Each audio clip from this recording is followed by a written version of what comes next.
So my dear students of HS second year, this is my next class on the rise of the jotedars in Bengal, particularly in the areas of Burdwan and other districts of Bengal. So let me start my class on the rise of jotedars.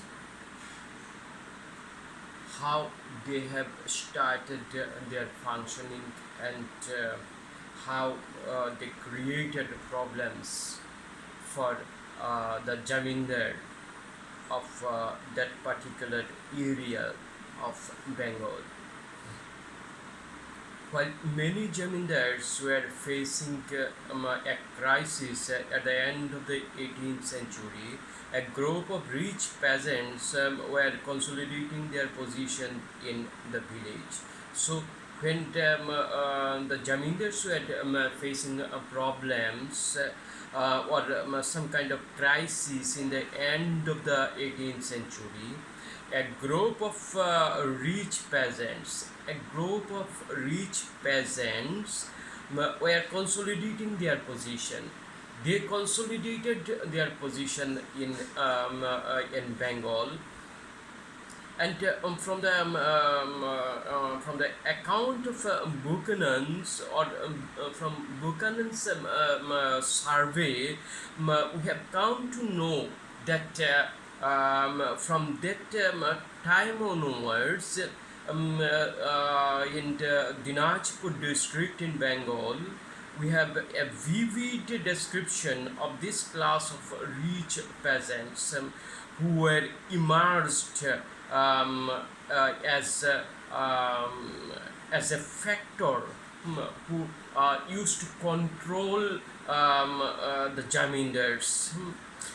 By the early 19th century, jotedars had acquired vast areas of land.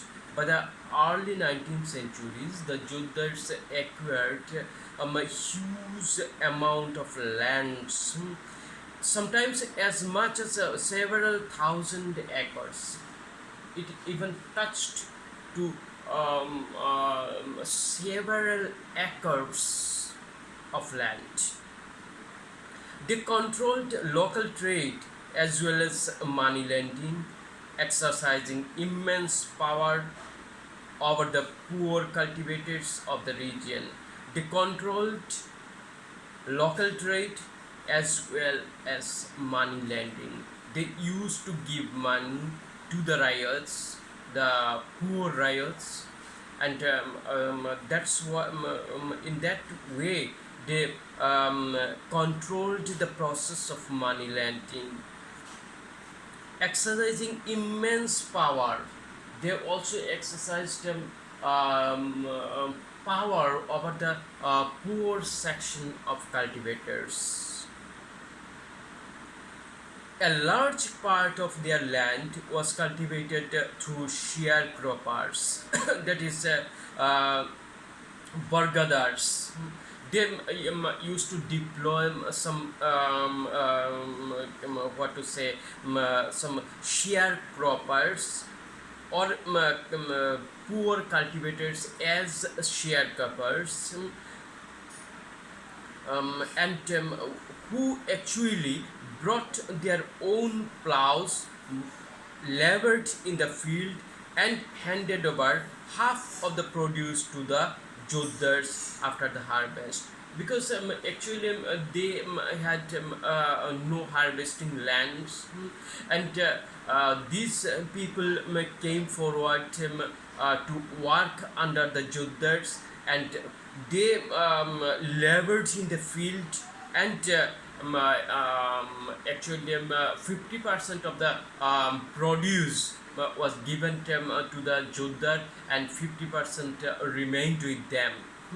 This was the process through which the jotedars controlled that huge amount of land, because it was not possible from his end to cultivate this type of huge acres of land.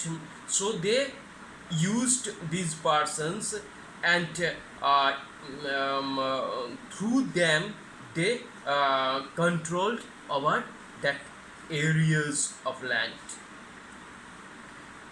Within the villages, the powers of jotedars was more effective than the jamindars. Within the villages, their power was more than the jamindars.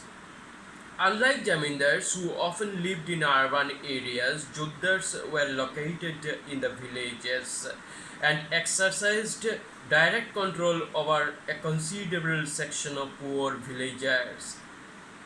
So, actually, what happened at that time, the jamindars they used to live in urban areas, and that's why they were called absentee landlords. Even they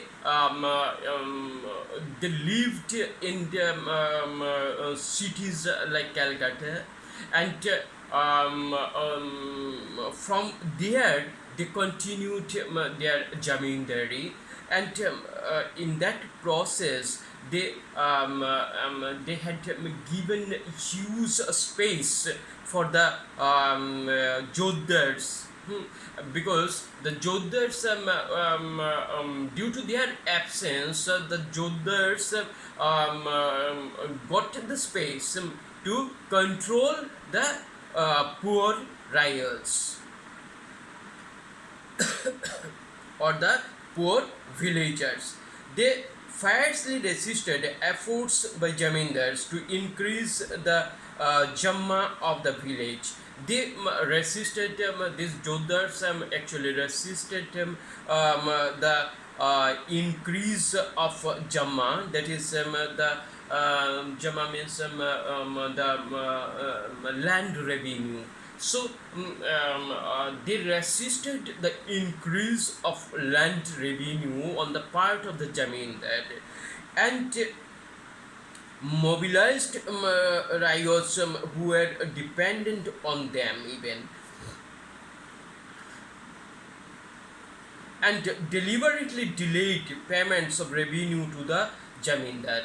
And sometimes they deliberately delayed the process of paying amount to the jamindars. In fact, when the estates of the jamindars were auctioned for failure to make revenue payment, jotedars were often amongst the purchasers. So in that process, if the jamindars failed to pay the revenue in due time, that is before the sunset of a particular date, then the jamindari was auctioned by the British authority, and in that process, the jotedars sometimes took over the charge of the jamindari of those areas of land which earlier were under the jamindars. The jotedars were most powerful in North Bengal. So these jotedars were very much powerful in North Bengal areas.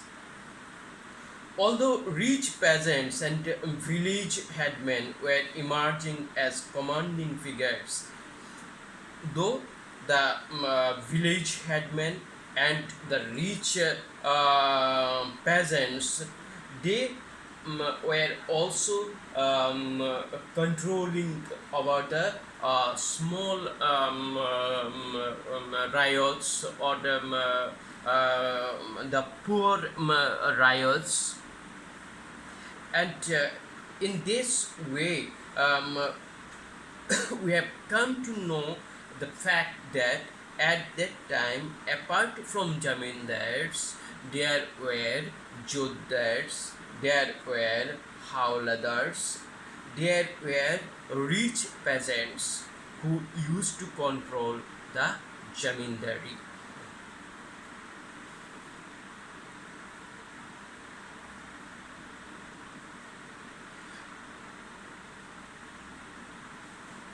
In some places they were called Howladars. So in some places they were also called Howladars. Elsewhere they were known as Grantidars. So these are the different names symbolizing the same thing that actually done by the jotedars.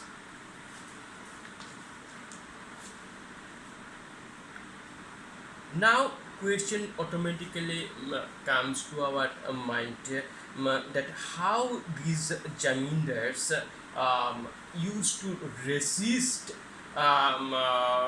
the problems that led by the jotedars.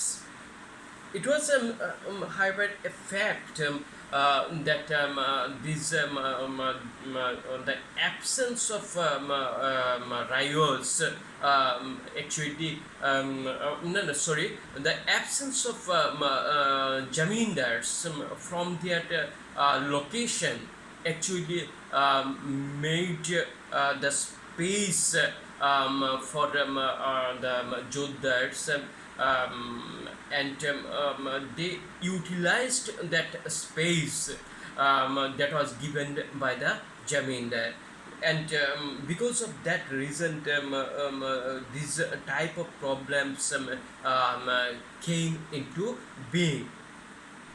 Now that thing was realized by the zamindars, and they also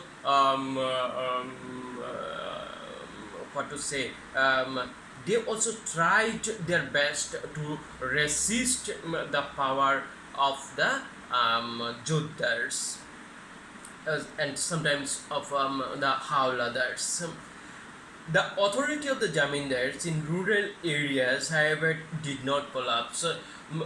In spite of these efforts by the jotedars and the howladars, the authority of the zamindar, it was not collapsed at all.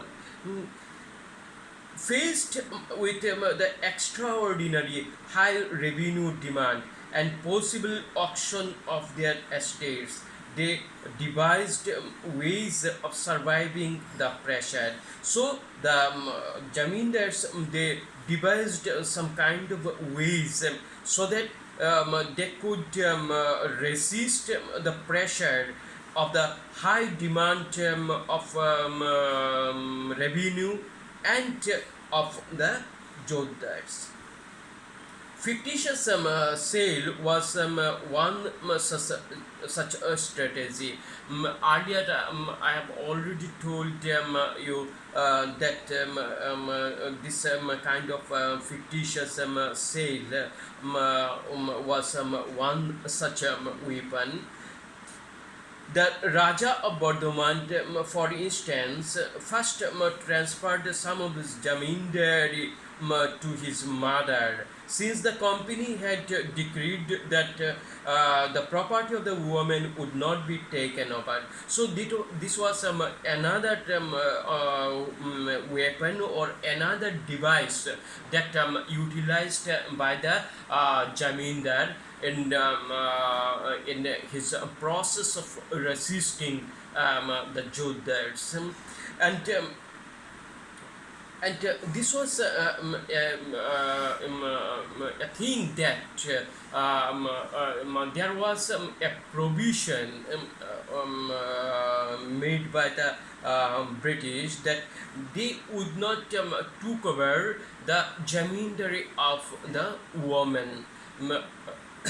And because of that reason, the zamindars used to show or sell that land to his mother's name, and on behalf of his mother he continued his zamindari, and because of that reason they to an extent they saved the saved from the problem, or they saved themselves from the problem of auction.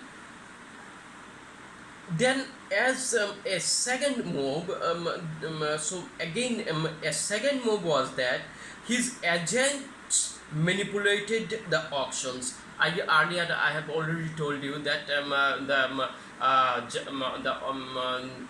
when the auction was actually happened, Jamindars used to send his representatives to purchase the land on his behalf, and this was the thing that actually happened, and because of that reason, a fictitious purchases were made during that time. The revenue demand of the company was deliberately withheld by the Jamindar, and unpaid balances were allowed to accumulate.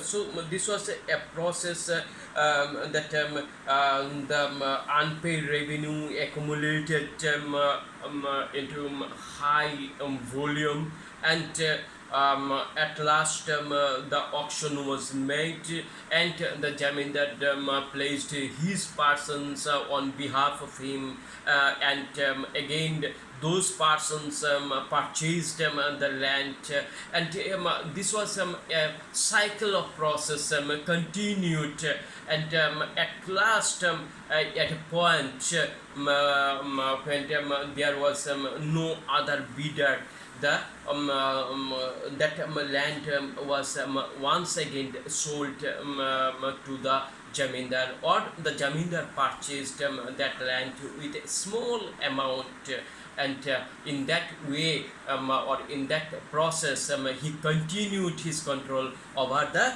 Jamindari. The process was repeated endlessly. So this process was repeated endlessly, exhausting the state and the other bidders at the auction. At last, the estate was sold at a low price back to the Jamindar. So again, it was sold back to the Jamindar. The Jamindar never paid the full revenue demand. The Jamindar never paid the full revenue demand. The company really recovered the unpaid balances that had piled up. Such transactions happened on a grand scale. So such transactions were happened on a grand scale. Between 1793 to 1801, four big Jamindars of Bengal, including Bardhaman, made Benami purchases. The four big Jamindars, there happened the same thing, and Benami purchases were also made that collectively yielded as many as 30 lakh. So of the total sale at the auctions, over 15% were fictitious. So this was the thing actually happened during that particular time. There were other ways in which Jamindar circumvented this placement of his Jamindari. When people from outside the Jamindari brought an estate at an auction, they could not always take possession. So when the purchases were made, sometimes it happened that a proper auction happened, and a Jamindar of outside came and purchased the land. In that case, he could not take the possession of that land because of the because of the Jamindar whose estate was auctioned.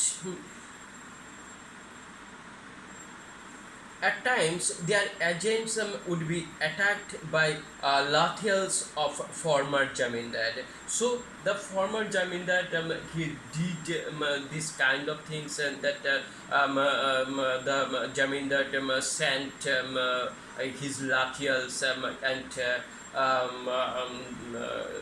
because of these Lathials, the new Jamindar could not take the possession of his land, which he purchased for him.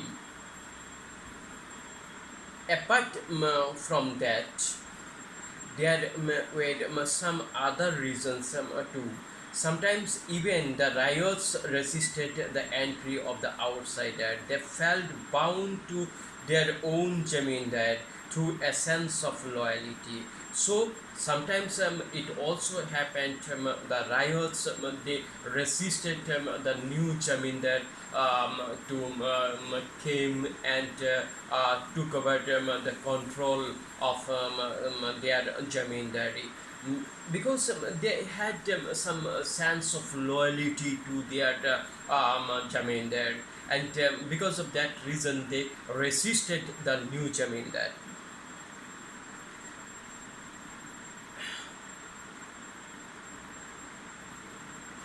The sale of jamindari disturbed their sense of identity, their pride.